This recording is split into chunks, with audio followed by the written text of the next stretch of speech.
తన తమ్ముడితో ఫైట్ చేసిందంతా ఎంతో ప్రేమతో కూడుకుందని తెలిసిందట.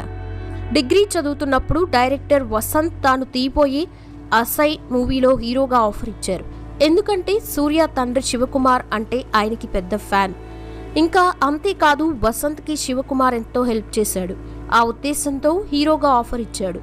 నాకు సినిమాల్లోకి రావాలని లేదని, ఒకవేళ హీరోగా చేస్తే నన్ను ఎవరు చూస్తారంటూ రిజెక్ట్ చేశాడు. ఇక ఆ సినిమాలో అజిత్ హీరోగా చేశారు. ఇక ఆ టైంలో శివకుమార్ ఫైనాన్షియల్గా కొంత కొరత ఏర్పడింది. ఉన్న డబ్బంతా కార్తీ చదువుల కోసం పంపించేశారట. ఇక సూర్య 8 నెలల పాటు గార్మెంట్ ఎక్స్పోర్ట్స్ ఫ్యాక్టరీలో 800 రూపాయలకి పనిచేశాడు. అతను శివకుమార్ కుమారుడిగా తన యజమానికి ఎప్పుడూ చెప్పలేదు.